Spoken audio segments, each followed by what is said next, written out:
Hello friends, welcome back to my channel.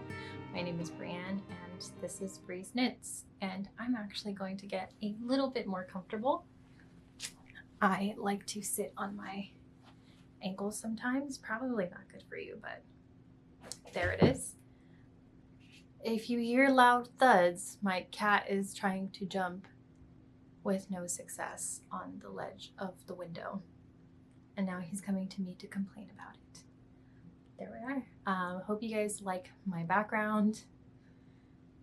Last one of my other videos got a comment about how you guys get it. I read. I thought that to be funny because I do film in front of a bookshelf now. But I don't know. I guess like kind of just seeing everybody else's. Oh no, I could see him eyeing the noisy toys. I'm gonna put that away. Give me 1 second. It's like these crinkly toys. My cat loves it and he loves to play with them at the worst times. Anyway, I'm back. I just thought that comment was funny because I don't know, you see everybody else's like intros and even like mid-rolls kind of. And I love seeing everybody's personality, and I'm like, what do I have other than knitting? And it's books. So I'm sorry if that upset you, but I want to film content that brings me joy and that I like, and sometimes that's trying to be a little creative, and sometimes that's filming my books or filming my kitties because I think they look super cute or what have you. So yeah, I get it, it's not for everyone. I think, yeah, I don't think I do chapters. I think I put on YouTube on my end to try to do automatic chapters. But if not, you could always skip the intros. I think they're usually about like 10 seconds or something. Yeah, I don't know what else to say on that matter, but I don't know, it might change in the future. I know I used to do just like quickly, like the quick little intro and then straight into it, but I like attempting to be creative, so there's that. So cheers. I am drinking the Trader Joe's spiced apple cider. It's one of my favorite items that comes back every year. It just feels so like warm and cuddly, and I think the first time I tried warm apple cider was in Oregon as a kid, and I really loved it ever since. We used to go to this, we used to visit a family friend who lived on the coast of Oregon or near the coast of Oregon, and this town used to have like this really beautiful light show around Thanksgiving to Christmas time. And that's when I first tried hot cider because my mom gave me a little bit of hers, and I've loved it ever since. So the Trader Joe's apple cider or spiced cider gives me that same feeling. This is probably a hot take, but I actually prefer it over hot chocolate, which is funny because I don't really like apple juice, but I love spiced cider. I am a woman filled with complexities in me. But yeah, I really love it. It's my absolute favorite. Like, on top of pumpkin spice lattes, I think apple cider, spiced apple cider specifically, is my favorite thing in the world. And I get tremendously sad once Trader Joe's stops stocking it. So I think I have bought, no, I don't think, I know this week I bought another bottle of it, and I'm only at half of the one I have, but I've already went through one. So yeah, if you're in the States and have a Trader Joe's around you, do you like their spiced apple cider, or are you like, is there something else you have that you like? We went in this week because I really wanted some of the Indian, like the spiced Indian, like the frozen spiced Indian. There's always spices in Indian food. In the frozen Indian microwavable food, I don't know. Okay, the frozen section for Indian food. And then we saw all of these like pumpkin spice this, pumpkin spice that. And my husband goes, oh, I hate this time of year. It's so expensive. I was like, what do you mean? And he's like, because of all the pumpkin spice or pumpkin spice things, like everything that is delicious comes out at the end of the year. And like he really loves all things like peppermint flavored. So like come December, whenever they have like the peppermint coffee that comes out with Nespresso, we're ordering like 3 packs of it. But that's only because during autumn I'm ordering like 5 packs of the pumpkin spice one. So yeah, all that to say, this is a knit and chat today, but I'm drinking my cider before it gets cold, so tuck in. I guess I kind of wanted to like try to make an effort of making longer content videos, because I know recently I've been doing shorter videos, and although it's a pain in the butt to export longer videos, I don't know, that I just come on here and chat. I can chat for like such a long time. So first ramble of all this is my love for spiced apple cider. And yeah, I don't know. Oh, that's what I wanted to bring up too. So it's been a while since I've done one of the Knit That like Gilmore Girls series. And I guess I wanted to mention like a few hiccups along the road.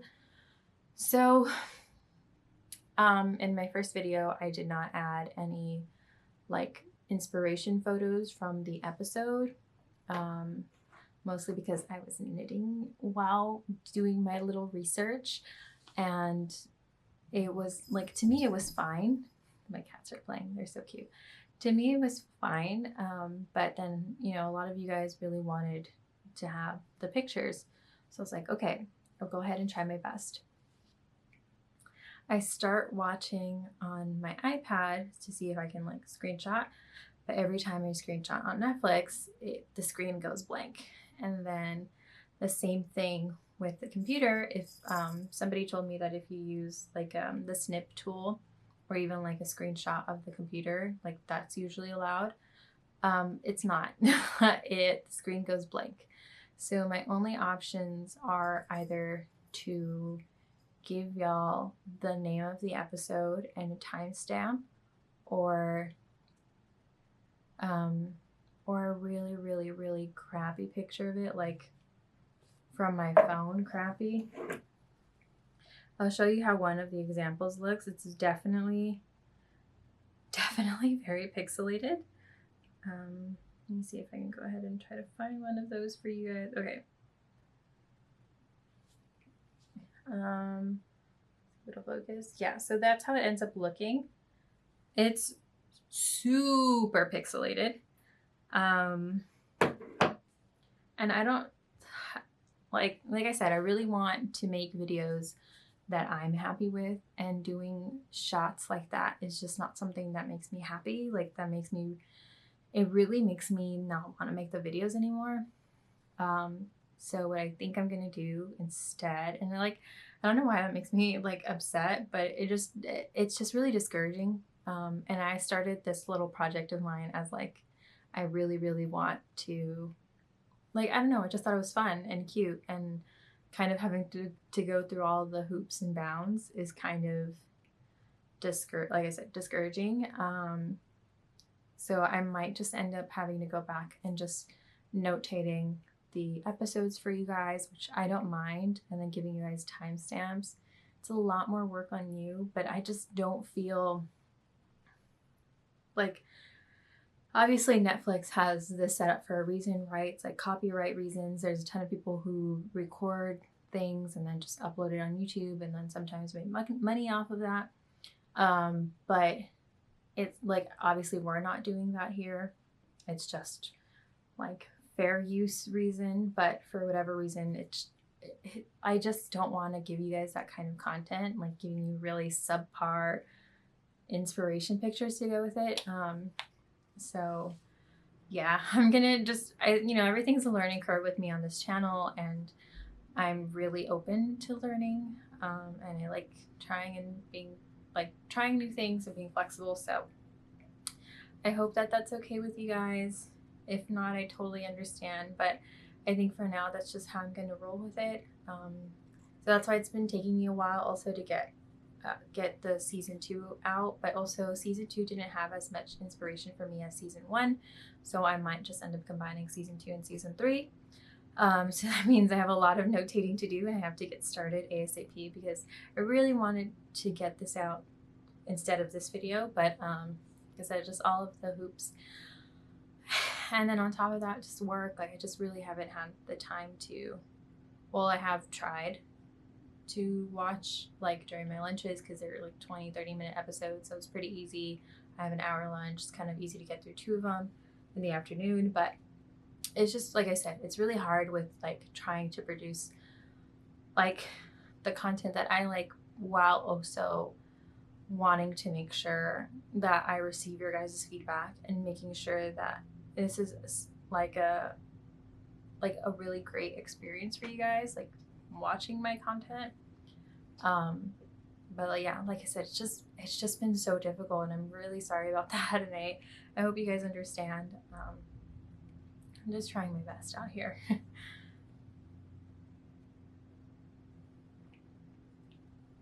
So another thing I guess I wanted to update on. So I recently rewore a skirt that I made a while ago. I think I made it in 2019. Before I started knitting, I was like very, very much into sewing. My grandma, very long time ago, taught me how to hand sew, or how to stitch at least by hand. So I've never made any like a full piece by hand, like hand sewing. But also it was really difficult for me to get like a hold of what the machine was like, I guess. But I did make one skirt. I made a bias skirt. And I really, really loved it because I just love bias skirts and I just wanted a ton of them, but I only made the one because I think shortly after I started knitting, and haven't looked back ever since. But I've been wanting to sew again, I guess. And I went to Joann's and I got this pattern.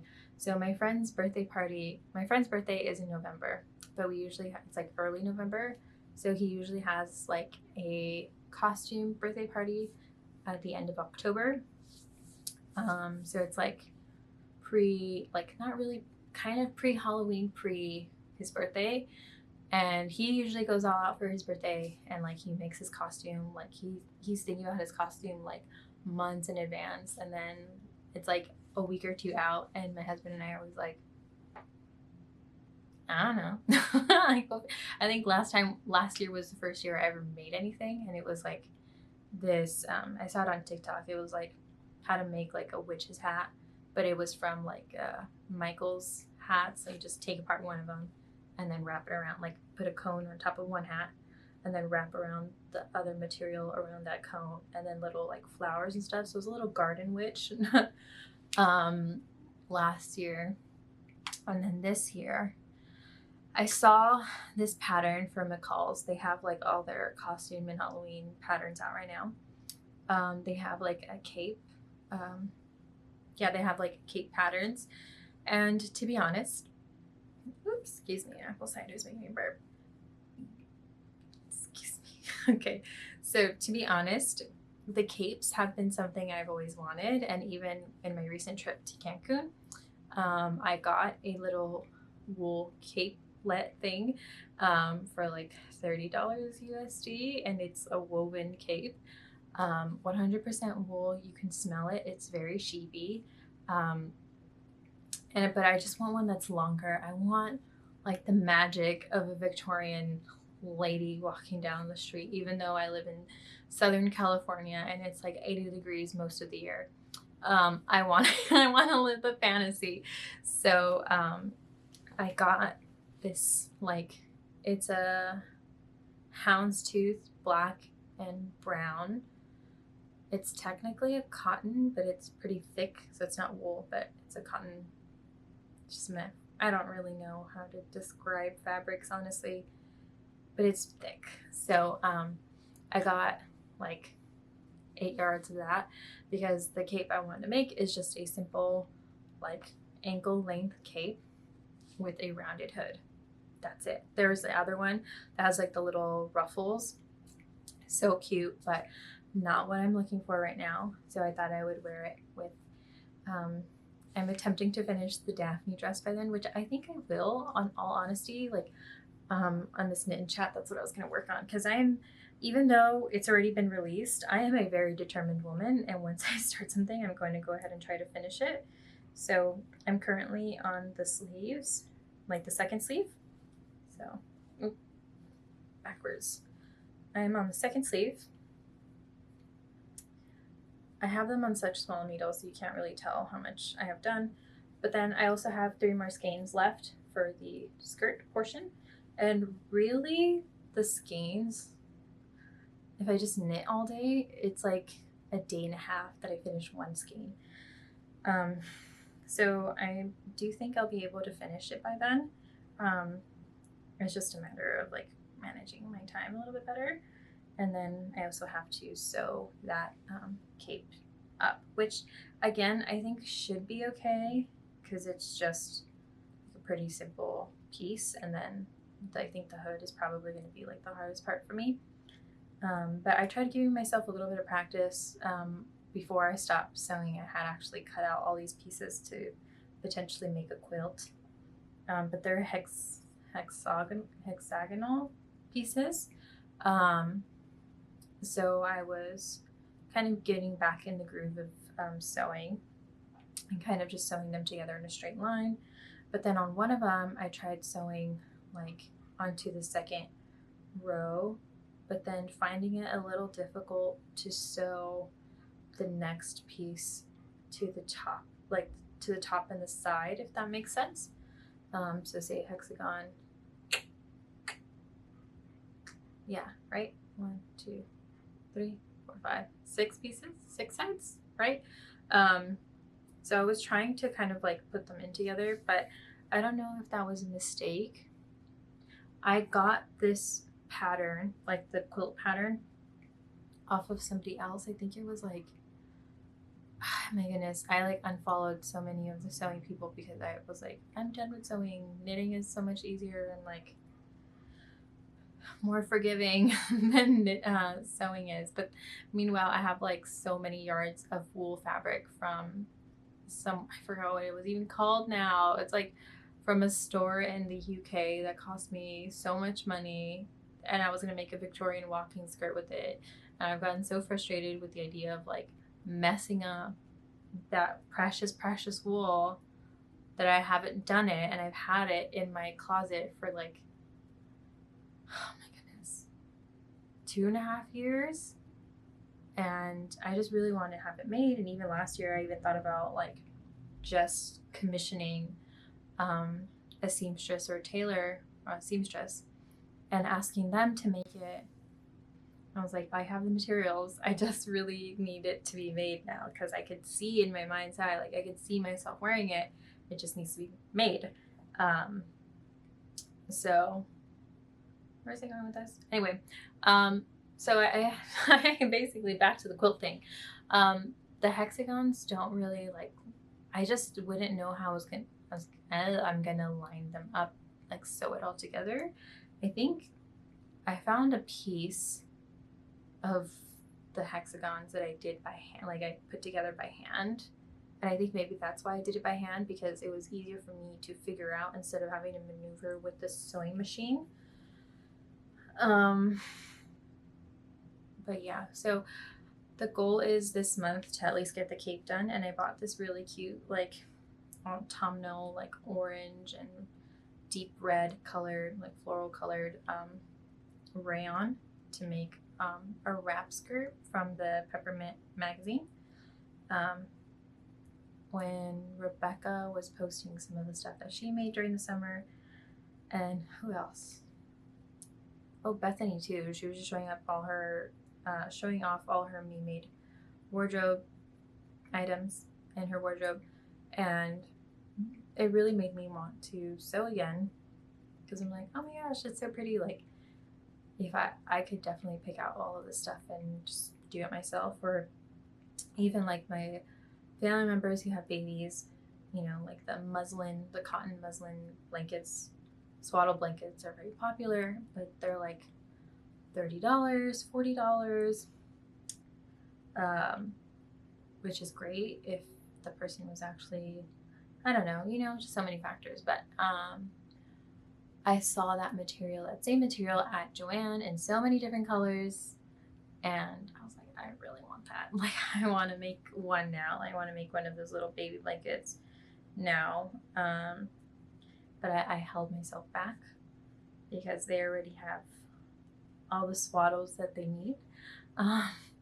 So I just kind of saw that, and then I saw the rayon that I had purchased, which I'll probably show you guys in the end of the month podcast, so that way you guys can see it a little bit better, or just see it in general. But I'm very excited about thinking about sewing, I guess. Like I said, I think the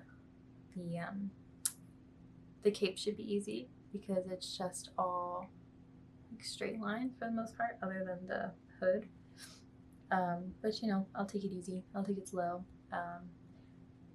But yeah, if you guys have any recommendations on like quilt making with hexagons, because I already cut out a ton of hexagons and I would like to utilize it instead of throwing them away. I think the reason why I did that was because the girl who I was watching on YouTube was like, if you have a bunch of scraps that you don't know what to do with, you can just make it into a quilt. And I really liked that idea. And I did that with some of my old shirts or fabrics I wasn't using anymore, because of a very big massive failed project, or like maybe old t-shirts or something, or old like button down or button up shirts. Wanted to, like, if they were still a nice pattern, but for whatever reason you weren't going to utilize it anymore, wanted to utilize them in some way. But I'm just having issues with, so like I have a line of hexagons already connected to each other. The issue is adding the next row into it. I tried doing like adding one hexagon at a time, and then I thought it would make more sense if I just do rows and then connect them in the end, but I can't do that if I don't know how to connect them all together with a machine, unless I should just do it by hand. I don't know, what do you guys think? For any other professionals out there in quilt making, I need your suggestions and I need your help. I will freely admit that. But yeah, I just thought that'd be nice. And then also, I don't really have a quilting machine. I think people have that, right? Where it like makes the patterns for you. So I guess the next question would be, once I get all of those hexagons connected, what do I do from there? I think they have the bats at Joann too, like the cotton bats or like wool bats. And then you just like sew. So is it once you're done with your top layer, you sew the bat onto it using that little quilting pattern? And if I only have a regular sewing machine, can I still do that? And if so, would it just be simple straight lines? I don't know. I need help. There's so many things I want to do, as I'm sure everybody else here knows the feeling of, because everybody in this community always wants to do other things or is doing other things very successfully. And now that I have gotten the hang of knitting, I really want to, I guess not technically the hang, I'm not like a professional at it, I'm not, oh my goodness, what's her name? Young Folk Knits. I forgot her name right now. Oh my gosh. I've been forgetting so many things recently. I know, Zeus, it's unacceptable. Let me see.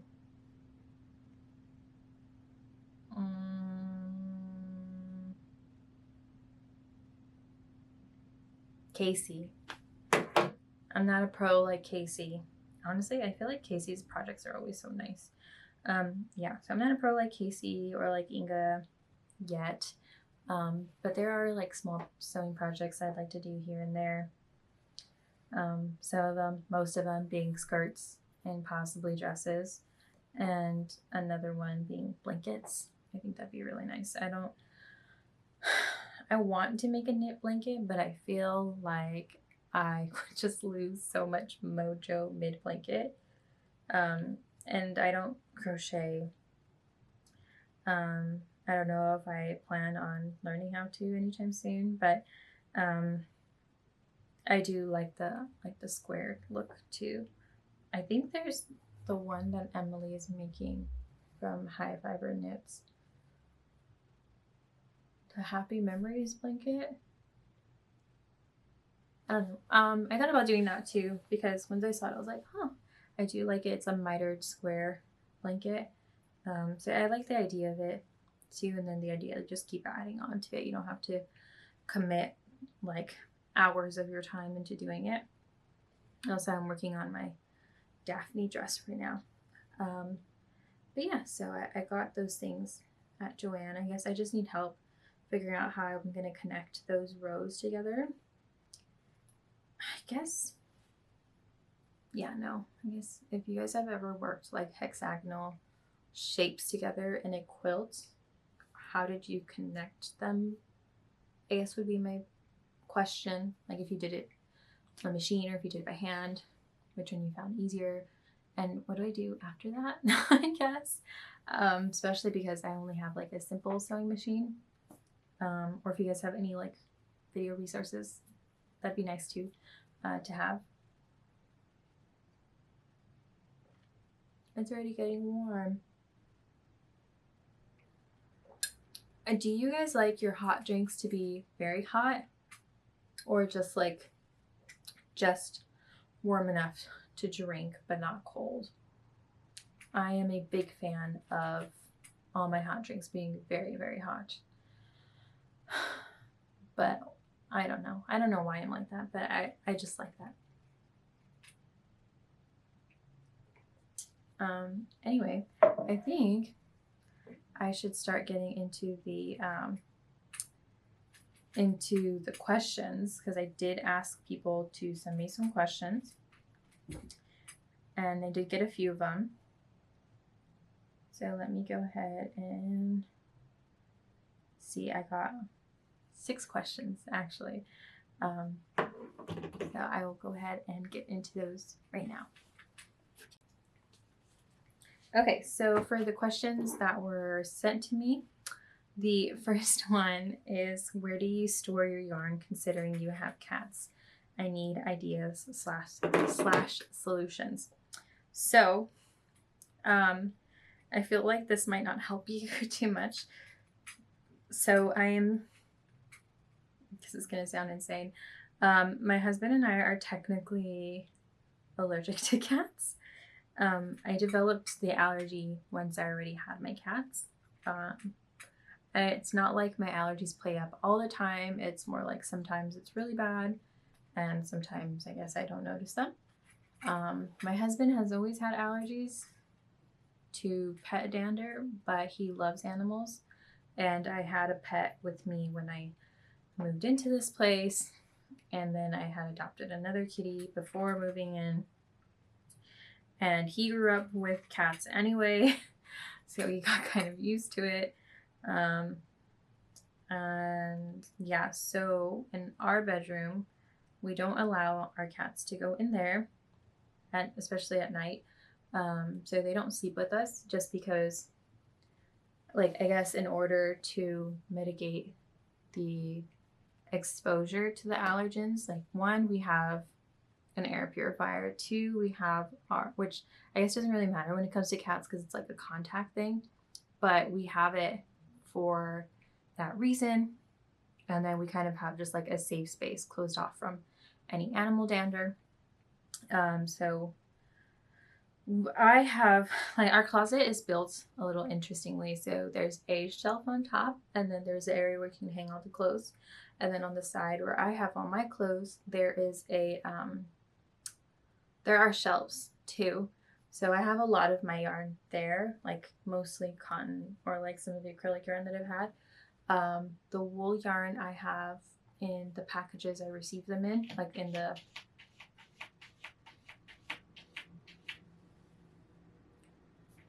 I have them in the plastic packages that came with them, and then I also ended up buying plastic storage bins for them in Target. I think I started off very small. I had one little plastic container, but now I have like a massive one that's on the side of my bed, and then one that's in the closet next to, because the big one doesn't fit in the closet. The small one is in the closet, and then there's like bags, like sealed off plastic bags on one of the shelves.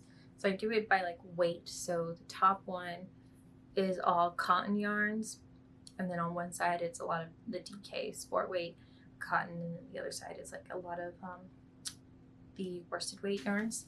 But also I plan on utilizing those for Christmas for like kitchen accessories.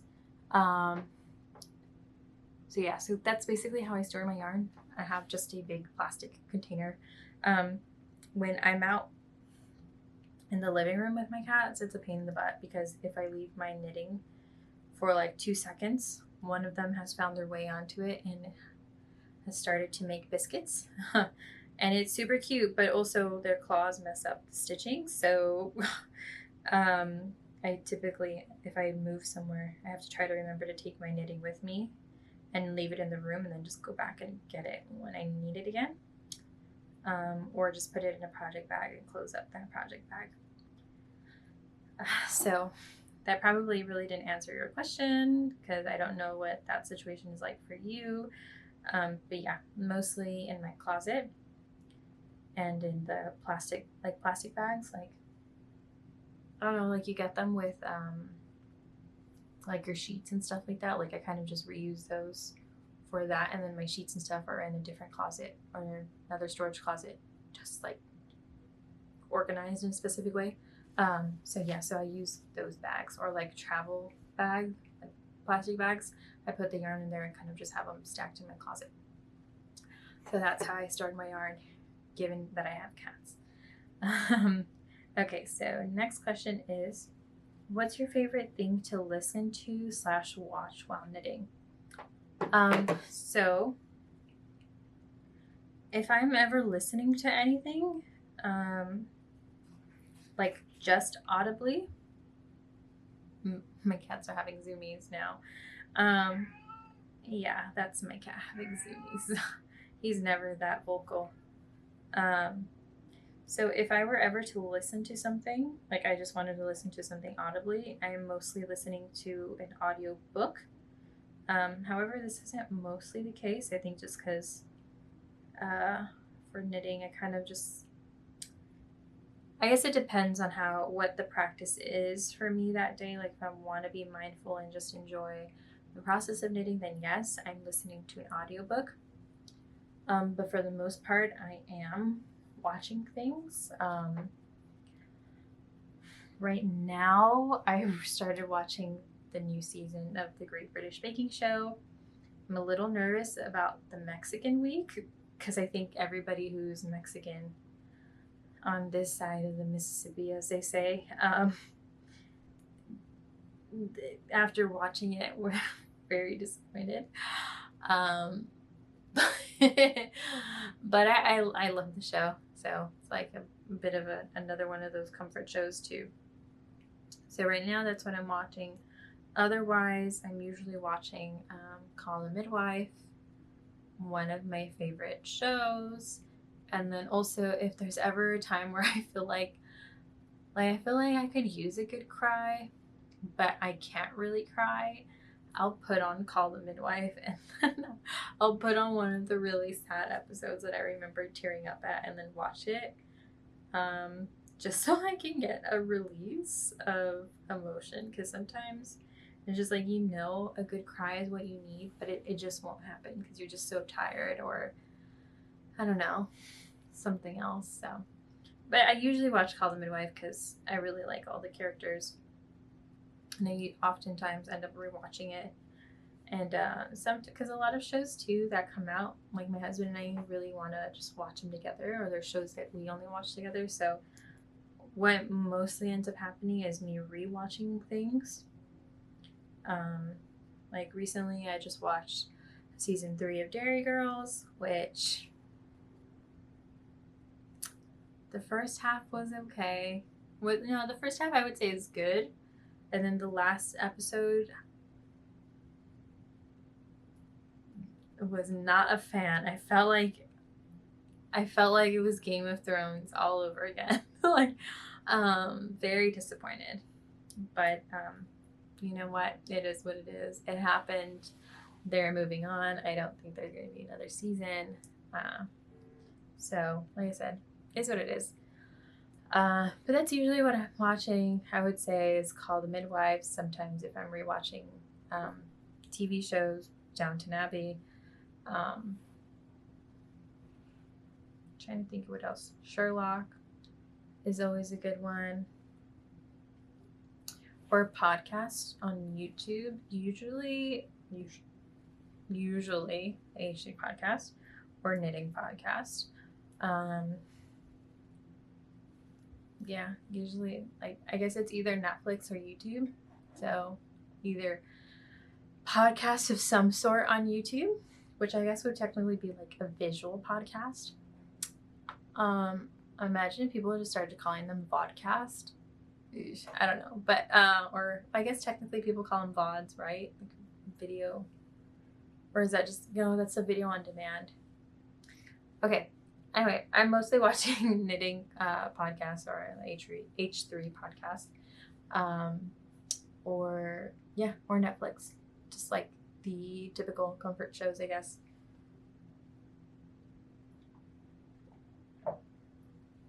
Yeah, I don't know. I feel like I always give long-winded answers, but yeah. Another one was the pattern you're most excited to make this fall/winter. Okay, let's see. I think I don't know why. I do know why, but I'm most excited for the end product of the Eugene I'm gonna pronounce it Eugene. The Eugene cardigan by Fat One Knitwear. I was gonna go ahead and just go straight into the what was it called? The Athelian vest after I'm done with the Daphne dress. Or not, did I say vest? Yeah, the Athelian vest after I'm done with the Daphne dress. But then I started thinking about the cardigan, and I just really want the cardigan. I think it's just because the color and the way the cables look. Realistically, I think that's really it. So I really want to make that one, and I'm really excited for it because I think it'll just look very, very nice and very pretty, and the color will end up looking very nice. So yeah, and I want to be able to get it done before autumn ends because I think that's more of an autumn color than it is a Christmas color. But it's the same for the Athelian vest. Like it's definitely like my yarn is literally called autumn, so I would like to get that done in autumn. Another question was, what is your most worn knit? So let me think. I want to say that as of right now,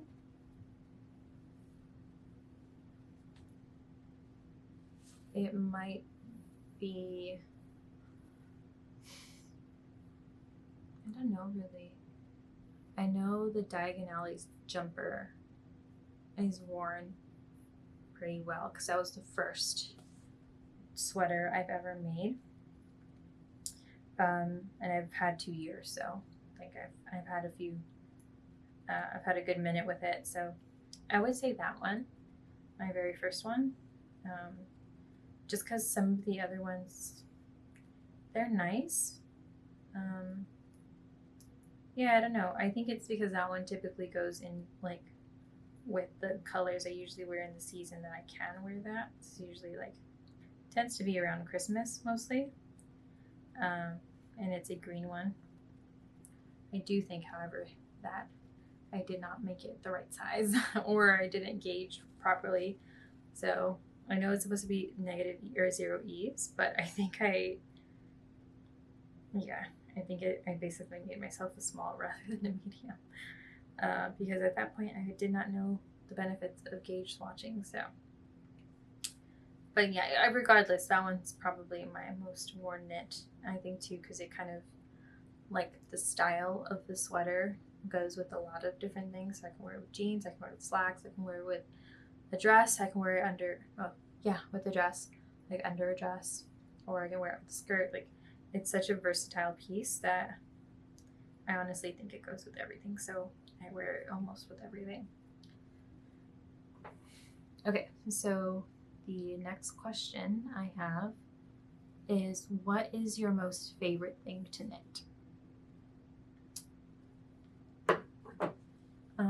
Right now, I'm gonna just say sweaters. I like wearing sweaters. I like making sweaters. I like wearing them. I like making the dresses, but it is just a bit more of a task because of how much you have to do, obviously. But I do love making sweaters. I think they're a lot of fun. And also because, like, for the most part, even in school, I used to utilize my sweaters as shirts. So often, like, just an undershirt and my sweater and kind of just go. Or like one of my old favorite sweaters I used to have from Forever 21 was a light gray basic raglan sweater. And I had that for about 7 years. I think it ended up tearing way too much and I had no idea what mending was at the time. But ever since then, I had been looking for like the perfect raglan because I used to wear that as just like a long sleeve shirt. That was kind of just the way I did it, I guess. And also because I end up getting, I tend to run colder than most people. Well, not most people, but I just run cold. So wearing it as a shirt didn't really do anything. Give me 1 second.